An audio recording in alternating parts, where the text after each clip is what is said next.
Hello, everybody. This is Gerald Celente, and we're honored, as always, on these Wednesdays to have with us a man of men, a true American patriot, someone that not only knows about and talks about and understands what used to be called the Constitution and a Declaration of Independence and a Bill of Rights, Judge Andrew Napolitano. There's nobody, I will put anybody up against him in the United States to talk about what the Constitution means, the Bill of Rights, and how those rights have been stolen from us. We have no more rights. And Judge, thank you for being with us, because your latest article that'll be out tomorrow, does the government believe in the Constitution? I mean, the short answer is no, it doesn't. The trigger for the article is that a section of the Foreign Intelligence Surveillance Act, and forgive me, Gerald, always a pleasure to be on with you, my dear friend, no matter what we're discussing. The FISA law, a section of it that permits the feds to spy on foreign persons and those in America with whom they communicate without warrants, warrantless spying, right there in the statute. That section is about to expire, and there is animosity in Congress on the part of some Republicans and some Democrats against renewing it. So in an effort to mollify those who oppose it, the FBI released a startling statistic. The FBI boasted last week that they only spied on only 120,000 Americans without warrants. The answer to that number should be 0, because the Constitution requires a search warrant for all surveillance in the United States. Now, why do we know that this will be extended? Because the intelligence community has dirt on members of Congress, and that's why these statutes, which have sunset clauses built into them, keep getting reenacted. This particular statute expired in 2018. At the time, I was working full-time at Fox.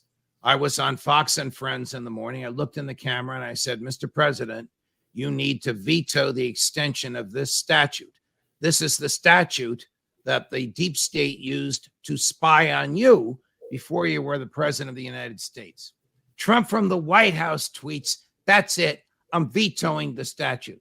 Within 20 minutes, Paul Ryan, Mitch McConnell, Mike Pence are rushing to the White House to try and change his mind. And they're saying, don't believe Judge Napolitano, because he thinks the Constitution means what it says and we know better. You can't make this up. No. And then he sends me a message. Judge, you were right. They twisted my arm.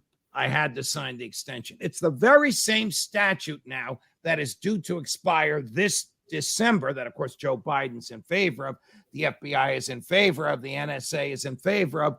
Only some progressives in the Democratic Party and some libertarians in the Republican Party are against. That's why all of this came out. So if you call a cousin in Florence, Italy, or a bookstore in London because you as an American communicated with a foreign person, the government can capture that conversation and every conversation you have thereafter out to the 6th degree. You call me, they can capture all of my conversations. I call my mother, they can capture all of hers. This goes out to the 6th degree. So you start with 120,000 and do it out to the 6th degree. What does that number come to? 330 million. Stated differently, this statute, Section 702 of FISA, lets the FBI and the NSA spy on any American they want without a search warrant and in direct and utter defiance to the Fourth Amendment. That's where we are today. When was this? When did they make this thing up? Bush, George W. It was added to the FISA law after 9/11. The original FISA statute of 1978 required a search warrant. It was easy to grant because FISA has a different standard than probable cause of crime. but still there was a record of the application, and there was a record of who they were going to spy on, and there was a record of what they were looking for. All those records exist in the FISA court, which is secret and you can't get them, but they're there. But after 9/11, the Republican Congress and George W. amended FISA to allow them to spy on foreign persons and their American communicators without a search warrant. And that had a sunset clause in it, and it keeps getting re-upped every time it sunsets. This 9/11, the war on terror, it destroyed this country in so many different ways. Yes. And again, look at the little low-life piece of garbage scum crap, a little daddy's boy, a moronic little jerk, George W. Bush.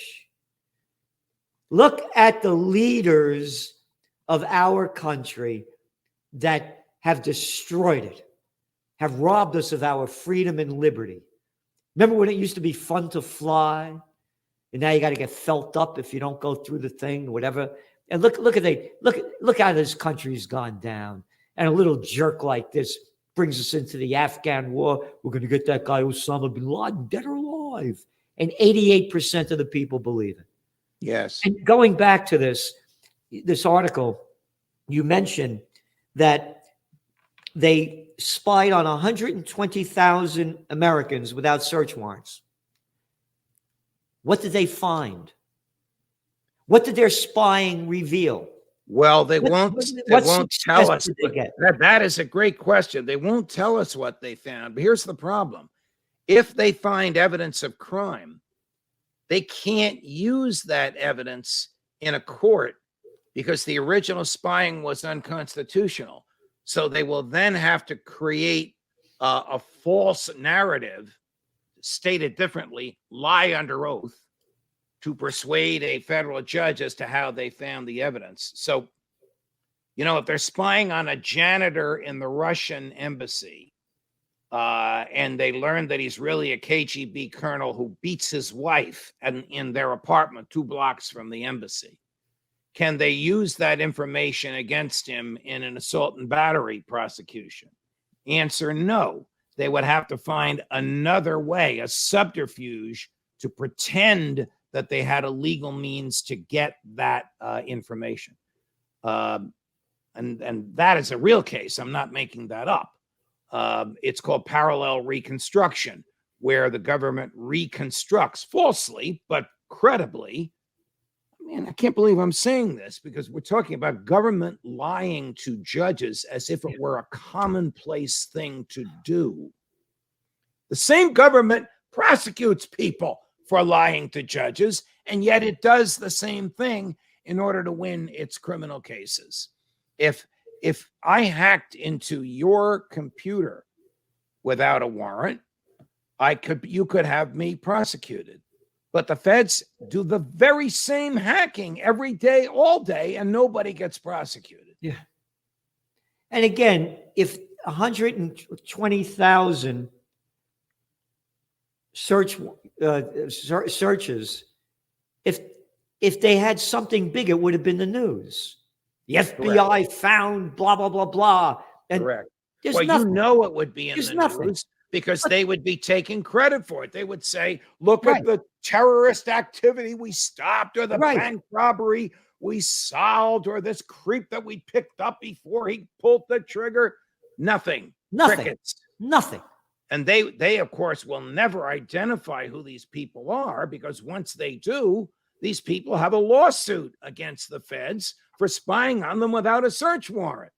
So none of us knows how accurate the number is. We all know that it's grossly inaccurate, that it's closer to 120 million, not 120,000. And then, of course, there's the NSA that spies on us, the CIA, and it just keeps going on and on. This is America, huh? Now, this is terrible what's going on. And again, people have no idea about this. And this is why when you tune in to Judge Napolitano's Judging Freedom, and you could go to YouTube and see it, he's giving you information that you're not getting anywhere else. Nobody's talking about this. I will tell you how bad this is. Even the president of the United States, Donald Trump, who had been victimized by this stuff before his presidency and during his presidency, even he couldn't stop it. That's how powerful the deep state, the permanent government, the national security state, whatever you want to call them, military, intelligence, law enforcement, that never change. That's how powerful they are and their culture has become. That's how lawless they are, that even the president of the United States couldn't stop them. When he signed that statute to extend it, he sent me a message. Someday I'll tell you why I had to sign it. Yeah. Yeah. This is the same Trump that when you contacted about they were supposed to release the documents of the Kennedy assassination, that he wouldn't do that either. And he said the same thing to me. He said, if you saw what I saw, you wouldn't release them either. And someday when we're on a phone call that doesn't have 15 people listening to it, meaning his national security people listen to his phone calls, I will tell you what I saw. Now, I haven't been with him alone since that conversation, so I've yet to follow up with him. I don't know what he saw. What country are we living in here? Look, this is a crime syndicate. They're gangsters. You have been accurate from the beginning to refer to the government as a criminal syndicate, and it is. No matter who runs it. Did you hear Mitch McConnell and Kevin McCarthy yesterday pledging undying support and financial and military support to Ukraine?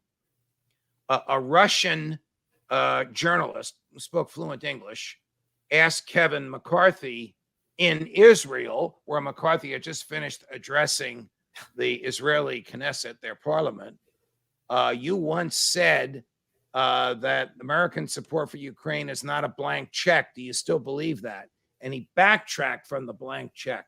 America is 100% behind Ukraine. Your country should get out. Your country is wrong. We're going to fight against your country to prove you're wrong. And the Mitch McConnell in the U.S., as if on cue, the McCarthy conversation occurred in Tel Aviv. Mitch McConnell in the U.S., as if on cue, goes, yes, Kevin is right. The Republicans are 100% behind. In fact, we want the president to send more military gear there. If Joe Biden's done anything wrong, he hasn't sent enough and he hasn't sent it fast enough. I couldn't believe what I was hearing. And look at these guys. Look at them. Mitch McConnell, a nothing. What you want, anybody that wants to go send anything to Ukraine, send your money, go over there and fight, do what you want to do, but don't steal my money, right? Because I'm an American and I'm a patriot and I believe in our founding fathers like George Washington, who warned us not to get involved in foreign entanglements, particularly in Europe, because this crap has been going on for centuries. What's your favorite war? You know, it's been going on back and forth. And they are dishonoring what this country was founded upon. And going back to it, you know, the news is now that they're trying to assassinate Putin and they hit the Kremlin with a drone strike. Well, it's not verified. There is a video out there. Maybe Dylan can get it. It's about 15, 17 seconds long. It shows the strike. It appears to be real, but Western sources have not verified it yet. The Kremlin is about 10 or 12 buildings, as you know, which is the seat of the Russian government. In one of those buildings, the president of Russia resides. Now, he was not there at the time. He, as you know, has several homes, like most presidents, and he was in one of those other homes. Whether this was an assassination attempt on him personally or just a pinprick, it turned out to do minimal, in fact, next to no damage. And of course, the Ukrainians are denying it, and the Russians are saying this was an attempt to assassinate him. As you pointed out to me when we were discussing this before your show started, can you imagine if a drone hit it appears to hit a flagpole on top of a building, one of the Kremlin main buildings. Can you imagine if a Chinese drone hit a flagpole on top of the White House. Bingo. Time for World War III. Time to level Beijing, bomb it into the Stone Ages. That's what our reaction would be. My guess is that Putin will be a lot more restrained. Well, I don't think so. I think he's going to ramp up the war, and you're going to start seeing a lot more bloodshed in Ukraine. I just wonder if those drones were manufactured in Iowa. Yeah. And who fired the drones? Well, we have American advisors there. Yes.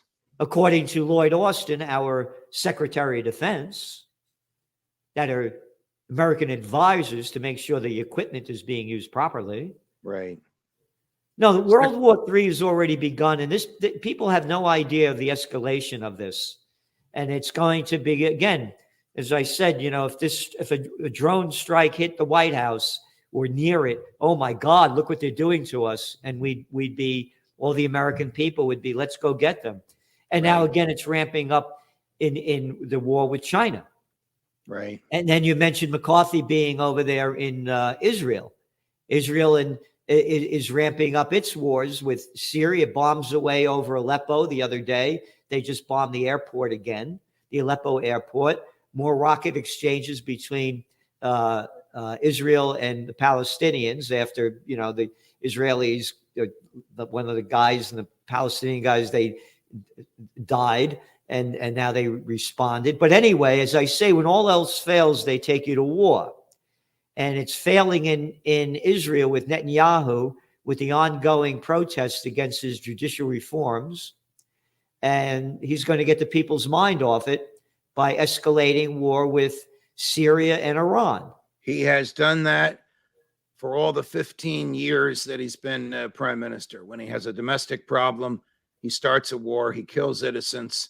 The Israeli public, or at least the elites, the opinion makers, unify behind him. I don't know that it'll work this time. He has made himself, I know we're getting a little off the beaten path here, but I believe that Netanyahu, whom I know and with whom I've had conversations like I'm chatting with you now, I think he has made himself immensely unpopular and untrustworthy in the minds of the Israeli public. If there were an election tomorrow, he'd be gone. And where would he go?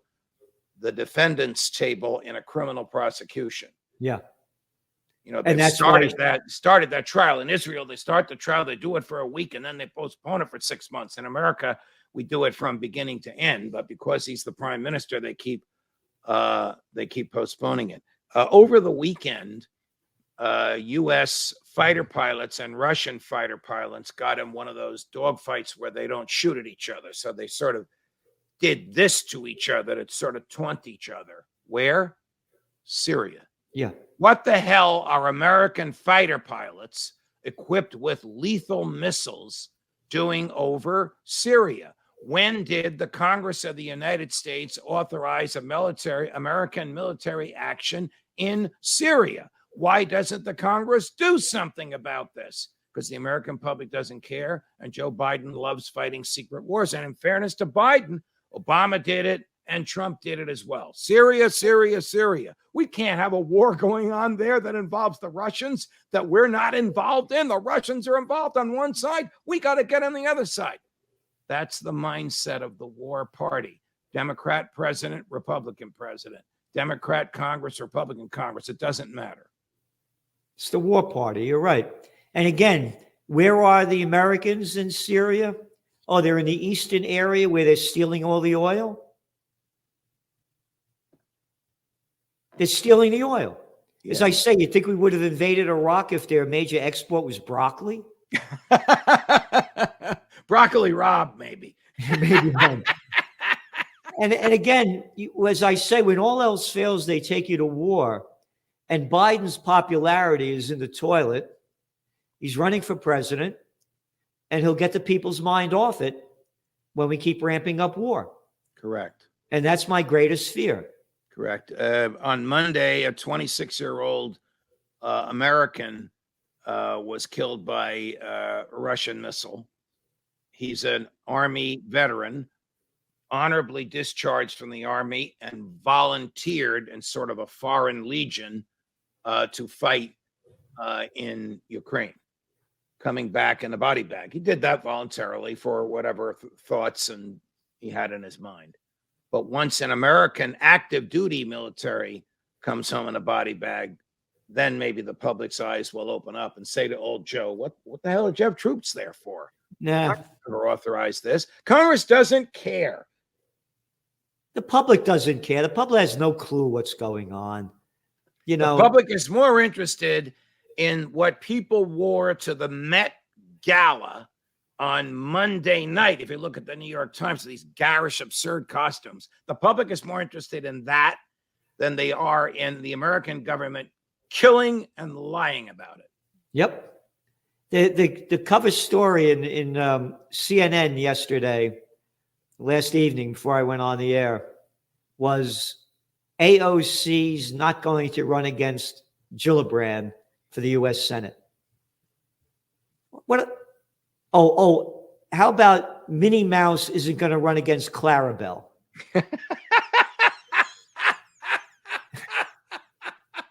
Look at these clowns. Look at Only these you can clowns. say it that way. Really, they're clowns. Right. They're clowns. Oh, and the other big story, a guy, a mountain, died in falling off one of the cliffs over there in Nepal, at the height of the mountains over there. I forgot what it was. That's a story. A guy died mountain climbing. That's the kind of stuff they're putting out there. So going back, the people have no idea what's going on in this world. Right. They don't have a clue. Do people realize that the documents that this kid Jack Teixeira is accused of having revealed, a lot of friends of yours and mine, former intelligence community officials, believe he was just the dupe, that somebody senior to him got them into his computer. Another story for another time. The government does not challenge their authenticity or their accuracy. What do they show? Ukraine is losing. Its air defenses are degraded down to close to zero, and the American government knows it. So, General Christopher Cavoli, great last name, testified before the Congress on Monday. And the first time I heard an American military person tell the truth, he said the Russian military has not been degraded. I can't give you more information in a public forum, but the Russian military has not been degraded by the Ukrainians. You may have heard that elsewhere. Where they hear it from? His boss, the Secretary of Defense, said the opposite, that the Russians had been degraded. Yeah. So this guy Cavoli, again, not because of his last name, I love him. He's the commander-in-chief of all the U.S. military in Europe. And he flies home and he tells the Congress the truth. He's probably in the woodshed as we speak. Yeah. And what are we doing? What are we doing in Europe? What is the U.S. military doing in Europe? You know, that's where Trump was right. They should pay for their own defense and we should get the hell out of there. Yeah. This NATO is a lot of baloney. There's no NATO for me. The Germans have such a great track record of peace, huh? Yeah, let's join up with them. I mean, you forgot World War I and World War II. Judge, thanks for being on. Thanks for all you do. And remember, everybody go to the judge, Judging Freedom. He does a great job bringing on great people to bring freedom, peace, and justice to America. Thank you, Judge, for all that you do. Thank you, Gerald. God bless you. All the best.